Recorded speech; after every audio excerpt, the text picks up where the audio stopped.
On this episode of ResiWeek, finding better service, CEDIA's new certifications, and SnapAV's new speakers. All this and more on this episode of ResiWeek. The network for the AV industry. What are you listening to? This is AV. This is AVNation. This is AVNation. This is ResiWeek, episode 236, Auditorium or Visitorium. Support for AVNation is brought to you by Blackwire Designs, the go-to distributor for the CI industry with an extensive product lineup backed by unmatched sales and system support. Anytime dealers need it, even after hours or on the weekend. Welcome to this episode of ResiWeek, your weekly roundup of all the latest news and stories for the residential AV industry. I'm your host, Matt D. Scott for AVNation.tv. And this week, we are pleased to be joined by some of my good friends. First, we have Jamie Briesmeister. She is the CEO and boss lady at Integration Controls. How are you doing, ma'am? I'm doing all right. How are you? I'm doing good. Thank you for being here. Then we have Giles Sutton. He is the SVP of Industry Engagement for CEDIA. How are you, sir? Doing really well. Thanks, Matt. Good to be here. Glad to have you. And last but certainly not least, we've got my good friend, Garth Lobin. He's the Director of Marketing at Athlona. How are you, sir? Hello, Matt. Doing great. Hello, everybody else. Thank you all for being here. Let's jump right into a story that comes to us from Residential Systems. This is a case study on finding a better scalable service solution. Essentially, we've all heard about RMR for a long time. There have not been, in my opinion, enough examples, real world examples of the benefits and honestly the pitfalls of switching to a completely, essentially outsourced initial service contact solution. So I'm really glad that Jamie's here because she's going to give us a quick rundown, as this article does as well, on the process of growing a company and realizing that there comes a point where you, especially as an owner, can no longer give clients your personal cell phone to call you for service requests at all hours of the night. I know this is an issue for every integrator that I know. It's an issue for me, if we're being incredibly blunt about it. I had a couple of clients I was going to fire last week and this week for texting me after midnight on a Saturday. Jamie, first of all, I love this story because it doesn't necessarily gloss over some of the challenges that come with transitioning to this type of a platform. Was that transition the hardest part of going this direction? Was it trying to get all of your customers on board? Yeah, the internal change was hard. It was a culture change. It was everything about how we'd been doing things for so long, and they had to change within this process.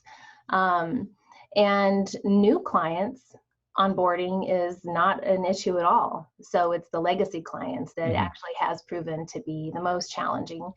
And that's because they've been getting this type of service for so many years for free, quote unquote, right? But not really. I haven't been able to guarantee someone would pick up the phone and respond, and we weren't documenting things the way that we should have been. And we didn't have everyone who answered the phone managing the emotional side of the frustration our clients feel as delicately maybe as some did. So, there were a lot of challenges, just as there are in any kind of change, whether you take on a new product line or make a shift in the type of work that you do. But I would say probably one of the hardest parts was us onboarding ourselves and fully adopting and trusting the process. And then second, most difficult was converting legacy clients, and we're still on that mission. When you talk about the internal processes of getting, everybody on your team on the same page and onboarding into that platform, what did that look like? What was the major challenges in that? Was it just when a client reaches out, forcing them back into that system, into that program, or was it more culturally based? It was more following the process. I wouldn't say it was culturally based outside of our inherent desire to fix what's broken now. So we had to hold ourselves back and hold ourselves to the standards that we said we would go by. We can't treat everybody the same way if we're charging some clients for service and some aren't being charged for remote service. So we had to toe our own line. And I think by the nature of us wanting to fix every problem as we have in the past quickly now, that was really hard. I think that was probably one of the most challenging parts of it. Culturally, we're service-based. We want to do everything we can to make it right by our client. We've picked up a lot of our clients because no one else calls when they have service from their previous integrator. So it's in our blood. It's definitely there. But I think the hardest part was really just following our own rules and trusting that when we handed that to somebody else, that they would hold their end of the bargain too. Yeah, very good. Giles, I saw you shaking not shaking, but nodding your head in agreement to a lot of that. You and I've kind of talked about this a little bit in the past. Is this one of those all or nothing approaches where to really make these kind of RMR service agreement processes sustainable, that you really have to, both internally and to your clients, take that all or nothing approach, that nobody gets special access, if you will? Yeah, I think so, actually. And we all know this is one of the, probably the biggest challenges our industry has. And it's always never been particularly clear to me why it is such an issue when you look at some other industries that really have this completely nailed, like the security industry. And, the way I think back to when I was an integrator, and one of the things that I found was actually quite effective was really to have a very clear cutoff point to sort of when the project ends. So that often we deal with very complex, projects. Our members are often work on projects that span over a number of years and can be phased. It's very clear, first of all, that you need to actually separate when the project has technically finished. So when I ran my company, I used to issue an actual warranty certificate at the point that the project was finished. And that may not necessarily be when they finally pay you. It's where you are saying that is where the project finishes, and then you get X amount of time of free warranty cover. Then that gives you a time that then gives you a time to then sell any kind of ongoing maintenance that you may want to after that expires or towards the end of that period. And I think that's one of the biggest challenges, is that a lot of customers in our industry, as we know, expect servicing for free. They spend an X amount of money with you and it all comes for free. But it is, I think, something where it's really important to define with the customer the cutoff period. Or the other thing you can do is really include it right at the start. So actually tell them how much the ongoing servicing is going to be when you're in the contract, when you're quoting for it. Just really itemize it right from the start. But it is something that is still, a tough nut to crack, and we know that that's it. I think it is an all-in approach. You've got to treat everyone on the same level, really. Garth, is this something where I'm always somewhat baffled by these systems, if you will, because I don't see other trades ever dealing with the headaches from this standpoint that we seem to.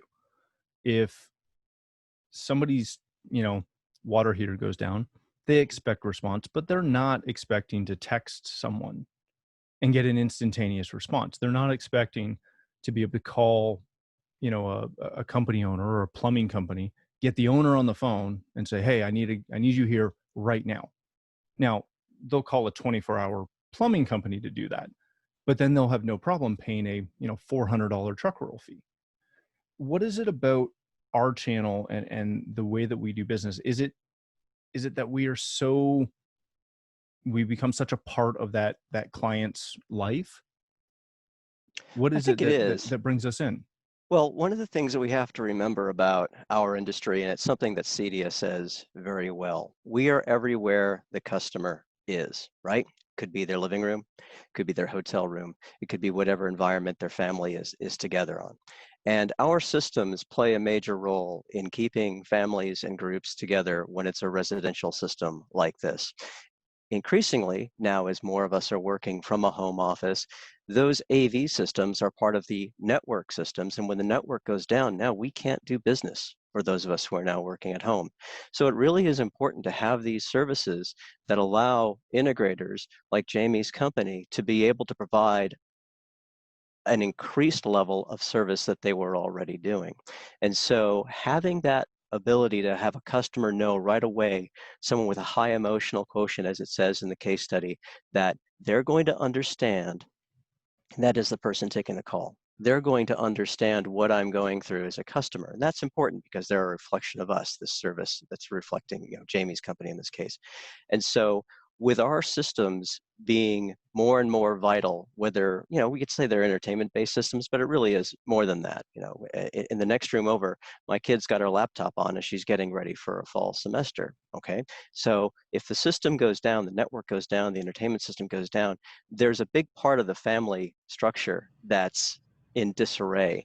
So our industry, our AV industry, is probably a little bit more than that. If some sprinkler breaks outside, it's not the same thing. I might take a DIY approach on that. Your water heater example, depending upon when and where that blows, you might want to have somebody come by and take care of that right away. But again, how many times have those of us on the call had a problem with our plumbing and we try to call the quote unquote 24-hour service? It's like, well, it's going to cost you a lot of extra money to send somebody out right now. That's not what I need right now. I need the water to stop flowing. So I think these services for a company like Jamie's company are vital in making them bigger and more complete and allow them to do what they do best, that is put in the systems and be able to have those relationships. Sorry. I was going to jump in just there. I'd say I completely agree. I think, though, there might be a broader challenge in the industry that actually just charging for services in general. And I think that actually is part of this problem. I had a conversation with Paul Starkey recently, and he thinks millions and millions of dollars of profit is left on the table and Paul Starkey was behind the Bravus group. That actually a lot of integrators are very happy or complacent with just making the margin on product, and actually the services come second. So I think that is actually perhaps the issue here, which spills into this ongoing servicing problem. It's just a challenge when it comes to actually charging the right amount of money for your design and installation services. Has that been the major holdback? Is that all too often within the industry, we have not charged for service appropriately?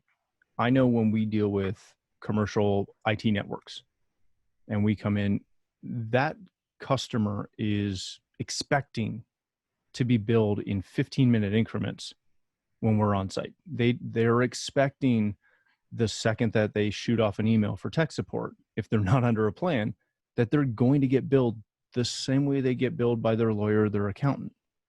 That's billable time. You're going to send me a bill. Has it been that we've taken too friendly of an approach to most of our clients to not charge them for this?